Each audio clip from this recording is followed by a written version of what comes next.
मैंने अभी जो आपको फंक्शनैलिटी बताई वो सारी फंक्शनैलिटी आपके डिजिटल बोर्ड में है। तो मैं आपको बता दूं कि वो अगर सस्ता हो, नया हो और थोड़ा सा ट्रस्टवर्दी हो तो आप ले लो। Hello everyone, how are you all? कैसे हैं आप सब लोग?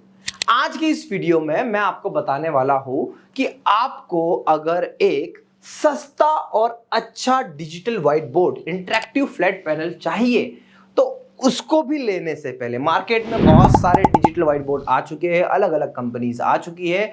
मैं ये नहीं कहूंगा कि नई कंपनीज अच्छी नहीं है, डेफिनेटली अच्छी है, बट उन पहलुओं को आपको तोलना पड़ेगा जो मैं आपको आगे पॉइंट्स बताने वाला हूं इस वीडियो में, कि अगर ये पॉइंट्स को नई कंपनी भी जस्टिफाई करती है तो डेफिनेटली उस सस्ते और अच्छे पैनल को ले लेना चाहिए। तो हम दो चीजों पे फोकस करेंगे कि सस्ता पैनल है, मतलब हमको ये फाइनेंशियली सस्ता पड़ रहा है as compared to good brands, जो अपनी अच्छी ब्रांड्स है ना, उन ब्रांड्स के कंपैरिजन में हमें फाइनेंशियल सपोर्ट दे रहा है। अब कहीं सस्ते के चक्कर में आप अच्छे को ना खो दें, तो इसीलिए मैंने बोला कि पैनल तो लो आप सस्ता, अच्छी बात है, ले लेना चाहिए, पर सस्ते के साथ में वो अच्छा भी होना चाहिए। तो बस इसी बारे में बात करेंगे, डिटेल में समझेंगे, वीडियो को आखिरी तक देखिएगा।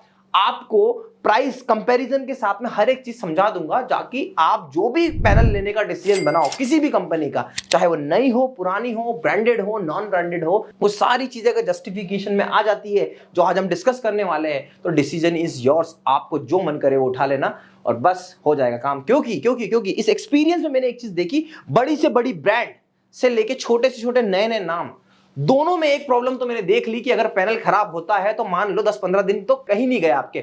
मेरे जैसे इन्फ्लुएंसर्स जो पैनल को सर्च पे रूल करते हैं, उनको भी स्ट्रगल करना पड़ा। मैं ब्रांड का नाम नहीं लूंगा, नहीं तो ब्रांड वाले मुझे फोन लगा के बोलेंगे भाई ऐसा मत करो। लेने में मुझे डर नहीं लगता, पर फिर भी उनकी गुडविल नहीं खराब करूंगा। अच्छी ब्रांड्स में भी ये प्रॉब्लम आती है, पैनल खराब हुआ तो भाई साहब कम से कम 10 से 15 दिन तक परेशान होना पड़ जाता है एक टीचर को। और वही बात मैंने नए लोगों में भी देखी कि ब्रांड खराब हुआ तो प्रॉब्लम आती है। मतलब सर्विस एंड पे तो इक्वल टाइम लगता ही है, क्योंकि देखिए एक पैनल है, एक पैनल को लेने के लिए कोई पर्सन गया, टेक्नीशियन तो कहीं ना कहीं स्पेसिफिक सेंटर से ही आता है, तो वो टेक्नीशियन जब आएगा आपके पैनल को लेने के लिए, एक टेक्नीशियन आएगा, तो आप ये समझो कि उसे आने का समय, ये कंपनी गलत नहीं कर रही है, पर जो टाइम लगता है वो लगता है। ठीक है, अगर आपने नया नया पैनल लिया तो कोई कंपनी रिप्लेसमेंट का करती है। मेरे साथ मैंने एक बड़ी कंपनी का मेरा पैनल खराब हुआ था, मैंने रिप्लेसमेंट करवाया, रिप्लेसमेंट करके दिया डर के मारे, इसलिए नहीं कि वो उनका काम है। मैंने उनको सीधा बोल दिया कि यार मैं वीडियो बनाऊंगा इस पे क्योंकि खराब है, और वो सही हुआ, रिप्लेसमेंट हुआ। तो हम अब इस वीडियो को आगे लेके चलते और स्टेप बाय स्टेप सारी चीजों को समझते। वीडियो को थोड़ा इस तरीके से देखिएगा, जज मत करिएगा कि मैं किसी ब्रांड को प्रमोट कर रहा हूं, मैं किसी चीजों को प्रमोट कर रहा हूं, या मैं कुछ नेगेटिव बातें कर रहा हूं। मुझे हर तरीके से बात रखनी होगी ताकि आप जब पैनल लेने का डिसीजन बनाए तो वो निसंकोच होकर सही तरीके से ले पाए। देखिए, अच्छा डिजिटल पैनल कुछ खूबियों को लेकर चलता है ना। क्वालिटी, बिल्ड क्वालिटी बात करें, सब कुछ ठीक है, सारे पैनल एक ही टाइप की कंपनीज पे बनकर आ रहे हैं, कोई बहुत ज्यादा डिफरेंस नहीं आ रहा है, क्योंकि अच्छी कंपनियों ने भी अपनी क्वालिटी को डिग्रेड ही करा है, क्योंकि मार्केट को फाइट करना है, कोई फर्क नहीं है बहुत ज्यादा। ठीक है, तो एक अच्छी पैनल कंपनी टीचर के हिसाब से अगर सोचे तो ये सारे फीचर्स को लेके चलती है। तो हम वन बाय वन फीचर्स को समझेंगे, डिस्कशन करेंगे और उसको आपको बता दूंगा। इसके बेसिस पे आप डिसाइड कर सकते हो कि जो पैनल आप लेने जा रहे हो, इर्रिस्पेक्टिव ऑफ मनी, प्राइस, वो पैनल अच्छा है कि नहीं है। तो ठीक है, पहली चीज हम देखते हैं कि पैनल में पीपीटी और पीडीएफ को ओपन करने का ऑप्शन होना चाहिए, और उसके साथ उस पर आप जो भी लिखो उसको एक्सपोर्ट करने का ऑप्शन भी होना चाहिए। ये आप जाइए और उससे पूछिए भाई साहब ये ऑप्शन है कि नहीं। क्यों? क्योंकि जब आप पावर पॉइंट पर पढ़ाते हो तो उसके साथ में बहुत सारी चीजें ऐसे लिखते जाते हो, जैसे मैं अभी लिख रहा हूं। अगर यही चीज आप अपने स्टूडेंट्स को प्रोवाइड करेंगे तो उनके लिए ये काम करेगा एक नोट्स की तरह।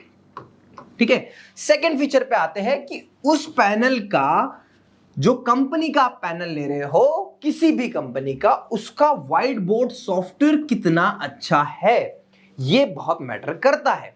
जैसे सपोज आप मैक्सअप का पैनल लेने जाना है, व्यूसोनिक का, न्यू लाइन का, सेंसिस का, ये सब कंपनी बहुत सारी मतलब भर भर के है। तो आपने क्या चेक करना है कि भाई साहब जो व्हाइट बोर्ड का सॉफ्टवेयर है मुझे बताओ वो कैसा सॉफ्टवेयर है। उस पर जाइए, कुछ लिखिए, मिटा के देखिए, लिख के देखिए, फिर पीपीटी एड, पिक्चर एड, सारे काम झाम करके देखिए, अच्छा लगे तो लीजिए। ये लोग हम देखते नहीं है, ठीक है। उसके बाद में जो लिखने की क्वालिटी है उस पर लैग नहीं आना चाहिए, उनके व्हाइट बोर्ड पर भी और उनके दूसरे सॉफ्टवेयर पर भी। पैनल है इसमें मुझे लैग नहीं आता, क्यों? क्योंकि ये पैनल में लैग की जो फंक्शनैलिटी है वो अच्छी खासी है कि लैग नहीं आएगा इस पैनल में, ठीक है। तो लैग देखना पड़ेगा, क्योंकि क्या होता है कई बार आप लिखते हो, बोलते हो, आपने पहले लिख दिया और थोड़ा सा गैप आता है, जैसे आप जो भी लिखोगे ना वहां पर लैग नहीं आना चाहिए, कोई जैसा डिफरेंस नहीं होना चाहिए, ठीक है। पहली चीज ये तो अपने व्हाइट बोर्ड सॉफ्टवेयर पे भी चेक करना, पर कोई और सॉफ्टवेयर जैसे आपका एंड्रॉइड के पैनल्स आने लगे तो उस पर लैग नहीं आना चाहिए। मतलब जैसे मैं अभी पावर पॉइंट का कोई सॉफ्टवेयर यूज कर रहा हूं तो वहां पर हल्का सा लैग हर पैनल में आता है, बट बहुत ज्यादा नहीं होना चाहिए। दूसरा, अगर आपने मेरा एक वीडियो देखा होगा जिसमें मैं बता रहा हूं कि साउंड को लेके आजकल पैनल्स वाले सब एक्टिव हो गए, मतलब सब में स्पीकर्स आने लगे हैं, BenQ में स्पीकर्स आता है, बाकी पैनल वाले भी लेके आएंगे। तो मैं अभी ये ऑप्शनल है ना, ये फिक्स नहीं है, ये ऑप्शनल होना चाहिए कि भैया इसके अंदर है कि नहीं, स्पीकर है कि नहीं। क्योंकि अगर आप इस पैनल को इस तरीके से यूज करना चाहते हो जैसे आप अपने होम थिएटर बनाना चाहते हो, तो ये बिल्कुल प्रॉपरली बता दो आपको कि साउंड क्वालिटी उसकी अच्छी होनी चाहिए। क्योंकि अगर हाइब्रिड सेटअप में आप ऑफलाइन क्लास में अगर पैनल को लगाओगे तो सब वहां पर भी आपको बच्चों को कोई वीडियो दिखाना है तो आप वो दिखा सकते हो। अगले बढ़ते हैं आगे, कंप्यूटर की कनेक्टिविटी अच्छी होनी चाहिए। देखिए हम सब ना ओपीएस अफोर्ड नहीं कर सकते, जो इसके अंदर लगता है ना सिस्टम, तो हमारे पास खुद के पास लैपटॉप होता है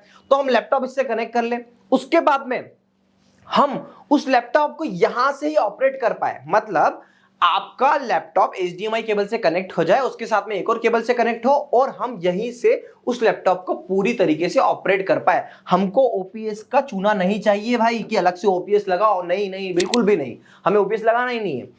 डाटा ट्रांसफर की फिजिबिलिटी होनी चाहिए कि अगर पैनल में कोई डाटा ट्रांसफर की फिजिबिलिटी है, मतलब मेरे पास में पीपीटी आती है, डायरेक्ट पेन ड्राइव लगाओ ओपन करो, होना चाहिए। अगर पीडी में ये डाटा कनेक्टिविटी का ऑप्शन नहीं है, ऑनलाइन भी होना चाहिए और पेन ड्राइव के थ्रू भी होना चाहिए, ये सब चीजें होनी चाहिए। एक इंपॉर्टेंट चीज जो मुझे लगता है आई प्रोटेक्शन, जैसे ये पैनल है इसमें आई प्रोटेक्शन है, सेम बहुत सारी अच्छी कंपनियां और नई कंपनीज भी आई प्रोटेक्शन प्रोवाइड कर रही है। एक कैप्चर ऑप्शन चाहिए मुझे, अगर मैं कोई भी चीज ड्यूरिंग टीचिंग गूगल पे सर्च करूं और उसको एज ए इमेज अपने पैनल में लेके आना चाहूं तो वो कैप्चर ऑप्शन होना चाहिए। तो ये मोटे मोटे 8-10 टाइप की फंक्शनलिटी होती है जो एक अच्छे पैनल के अंदर पाई जाती है। अगर आपका पैनल इनमें से कुछ 6 चीजों को भी करता हो कि हाँ अभी बहुत अच्छे ब्रांड है, जैसे मैं आपको बताऊं कि साउंड क्वालिटी, साउंड वाला अभी ऑप्शन मैक्सअप ने नहीं दिया, शायद आने वाले टाइम में मैक्सअप आपको दे दे, तो ये अपना अपना है, सबकी अपनी अपनी चॉइस है। बट इसके बेसिस पे आप मैक्सअप को जज नहीं करना या फिर आप BenQ को जज नहीं करना। बट अगर कोई 4 चीजें नहीं है सबकी, जैसे मतलब किसी में लैग भी आ रहा है, देखो लैग जिसमें आ रहा है वो तो खराब है, किसी काम का पैनल नहीं है, ये मैं लिख के दे रहा हूं आपको, वो पैनल किसी काम का नहीं। अगर लैग थोड़ा भी लैग आ रहा है छोड़ दो उसको, उसके व्हाइट बोर्ड पे लैग आ रहा है तो छोड़ दो। अगर ऐसे किसी सॉफ्टवेयर, जैसे अभी सॉफ्टवेयर में हल्का बहुत थोड़ा बहुत लैग आ रहा है तो वो आएगा, क्योंकि ये सॉफ्टवेयर में उससे कनेक्टिविटी इतनी स्ट्रांग नहीं होती, इसीलिए तो बोलते हैं कि मैंने आपको बोला कि उसका व्हाइट बोर्ड सॉफ्टवेयर कितना स्ट्रांग है वो मैटर करता है, ठीक है। तो ये बेसिक चीजें थी जो फीचर्स को आपको ध्यान रखना है। अब आते हैं हर पैनल की प्राइसिंग सेगमेंट को समझने वाली बात पे। तो चलिए अब समझते हैं सस्ते के गणित को।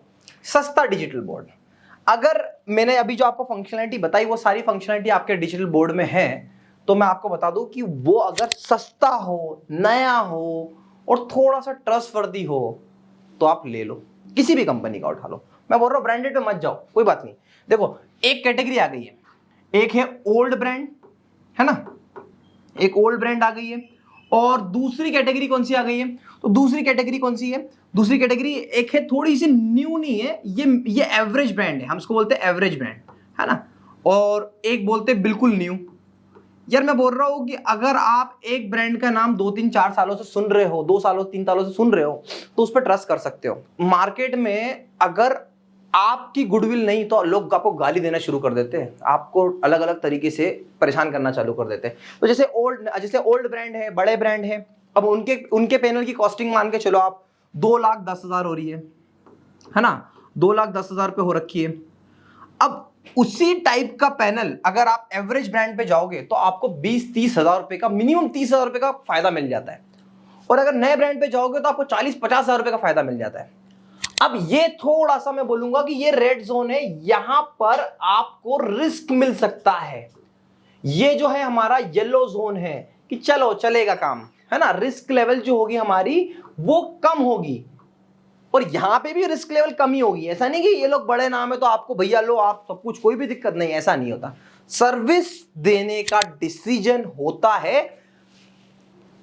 कंपनी का, नहीं। जो मीडिएटर है ना, जैसे जिसको हम बोल सकते हैं कि जो दलाल है, या फिर हम बोल सकते हैं कि जो डीलर है, डिस्ट्रीब्यूटर है, उनको उन पे डिपेंड करता है कि यहां पे उन्हें क्या सर्विस देनी है। अगर एक डिस्ट्रीब्यूटर डिसाइड कर ले कि नए पैनल पे अगर वो बोल दे कि नहीं मेरे इस कस्टमर को कोई प्रॉब्लम नहीं आनी चाहिए, तो फिर आप बताओ आपका पैनल वो 2 दिन के अंदर बदला के दिलवा सकता है। बट अगर यहां पे नई कंपनी में भी कोई ऐसा डीलर सा आदमी मिल गया आपको जिसके कुछ चलती खुद की कंपनी में कोई रेंज नहीं, वो खुद किसी तीसरे के थ्रू पैनल ले रहा है, तो कोई नहीं सुन रहा आपकी। एक बहुत बड़ी मिस्टेक करी थी एक बड़ी कंपनी है। आपको बता दूं कि मैं इनिशियल टाइम पे क्लास प्लस ने क्या किया था, क्लास प्लस ने सबको पैनल देना स्टार्ट कर दिए थे टीचर्स को, और बिल्कुल नेक टू नेक पे देना स्टार्ट कर दिए थे, पर सपोर्ट जीरो था। तो ऐसा नहीं करना आपको कि नेक टू नेक पे लेना भी नहीं है। तो यहां पे आपको ध्यान रखना है कि न्यू पैनल को एंट्री देना। अब मैं कंपनी का नाम लूंगा तो बहुत से लोग ऑफेंड हो जाएंगे कि नहीं यार ऐसा नहीं है, पर मैं आपको फिर भी बता रहा हूं कि जो बड़ी कंपनी है, जैसे मैं बात करूं बैंक्यू की बात कर लेता हूं, ठीक है, बैंक्यू हो गया, व्यूसोनिक हो गया, मैक्सअप हो गया, ये सब कंपनी के पैनल कॉस्ट में तो इतने ही है, आसपास ही है, नेक टू नेक है। बट अगर छोटी कंपनी, एवरेज कंपनी की बात करूं तो आपको 20-25-30 हजार रुपए महीना सस्ता मिल जाता है पैनल, न्यू लाइन का पैनल ऐसा मिल जाता है। फिर और भी नए लोग आ चुके हैं, जैसे अभी मैं एक कंपनी का नाम सुन रहा था, विविटेक करके कंपनी है ना, उसके बाद पीपल लिंक ने भी एक कंपनी ने लॉन्च कर दिया। तो अब तो क्या है कि मार्केट बिल्कुल ओपन है। यही चीज है कि अगर आपके कुछ फीचर्स को सेटिस्फाई करता है तो आप एवरेज कंपनी या फिर आप नॉन एवरेज कंपनी और ब्रांड पे भी जा सकते हो। मैं ब्रांड के अपोजिशन में बात नहीं कर रहा हूं, ब्रांड की अलग सर्विस, ब्रांड की एक अलग क्वालिटी होती है, उनका भी कई सालों से नाम है इसीलिए वो यहां पर है। बट अगर आपका बजट नहीं है ना, आपका जेब में पैसे नहीं है और आप स्ट्रेच करोगे अपने आप को, यार देखो मार्केट में BMW भी है और मारुति भी है। अगर आपका बजट, तो समझ लो इसको BMW कैटेगरी ले लो, है ना, और ये ले लो मारुति कैटेगरी ले लो, तो ऐसा हो सकता है। तो आप मारुति से काम चला सकते हो, आप स्विफ्ट डिजायर ले लो यार। आज मैं स्विफ्ट डिजायर चला रहा हूं, मेरा बजट जितना है, कल को मुझे लगेगा मैं BMW की कोई भी अच्छी सीरीज उठा लूंगा। तो यही थॉट प्रोसेस होगा। सर्विसेज वेंडर पे डिपेंड करती है, कंपनी पे नहीं। कंपनी लेवल पे अभी मेरे पास में एक कंपनी का फोन आया था, एक टीचर का फोन आया कि हमारा ये पैनल खराब हो गया है, कंपनी सपोर्ट नहीं कर रही है। 2 साल में कंपनी वाकई में सपोर्ट नहीं कर रही है, कंपनी की कोई गलती नहीं है, बट रिपेयरिंग के लिए वही 30-35 दिन का खर्चा, 30-35 दिन का गैप। अब एक टीचर के लिए कोई आपसे बोलूं कि आपका मोबाइल जा रहा है रिपेयरिंग के लिए, 30 दिन तक आप बिना मोबाइल के रह लो, कैसे पॉसिबल है? टीचर कहां जाएगा बेचारा? ये समस्या तो हर कंपनी के साथ में। तो आपको डिसीजन बनाना है फीचर्स के अकॉर्डिंग, उसके बाद प्राइसिंग गैप कितना आ रहा है, क्वालिटी कितनी आ रही है, क्योंकि देखो हर टीचर की एक अपनी चॉइस हो गई है। एक टीचर बोलता है कि आप इस ब्रांड का ले लो, एक टीचर बोलता है इस ब्रांड का ले लो। तो पैनल कौन सा लेना है ये आप खुद जाके देखिए, खुद समझ के देखिए, खुद वीडियोस देखिए। वीडियोस तो खैर आपको मैं ही मिल जाऊंगा, मैं हर बार अलग अलग ब्रांड को रिकमेंड करता हुआ दिखूंगा, क्योंकि जिस समय पे जो ब्रांड अच्छी होती है मैं उसे बता देता हूं। आज के टाइम पे अगर मुझे रिकमेंड करता हूं, कल के टाइम पे मुझे कुछ और लगेगा तो शायद मैं कुछ और रिप्रेजेंट करूंगा। बट आपके पास में आज की डेट में ये भी है कि आप लोकल मार्केट भी सर्च कर सकते हो। उसके बाद में अगर मैंने किसी चीज पे रिव्यू किया तो आप उसको भी देख सकते हो। अगर आपको लगता है, जैसे देखिए मेरा बजट कम था तो मेरा बजट एवरेज था, का पैनल लगाया। यही बात अगर मेरे कोई बड़े क्लाइंट का होता है तो मैं व्यूसोनिक पे, बैंक्यू पे, मैक्सअप पे चले जाता हूं। तो बजट की बात है, वॉलेट में कितना पैसा है ये डिपेंड करता है। इसीलिए मैंने बताया कि कुछ फीचर्स को समझ लो, फीचर्स के अकॉर्डिंग फिर पैनल पे जाओ और फिर उस पैनल को लो और अपने काम को इसी तरीके से आगे बढ़ाते रहो। काम में अगर आपको मेरे वीडियो से थोड़ी भी वैल्यू मिलती है तो मेरे चैनल को सब्सक्राइब करिए, बेल आइकन को प्रेस करिए, इस वीडियो को ज्यादा से ज्यादा शेयर करिए और कमेंट कर बताइए जो मैंने कहा वो आपको उचित लगा और ऐसी कौन सी चीज है जो मैंने मिस करी। उस 8 फीचर के अलावा अगर आप एक सच्चे टीचर है तो इस वीडियो को इतने एंड पे देखने के बाद में आप अपना इनपुट जरूर दीजिएगा, क्योंकि ऐसे बहुत सारे टीचर्स, बहुत सारे लोग हैं, नए लोग हैं जो एक्चुअल में बहुत कुछ जानना चाहते हैं। हम उन्हीं की मदद करने के लिए ऐसे वीडियोस बनाते हैं। Thank you so much for watching.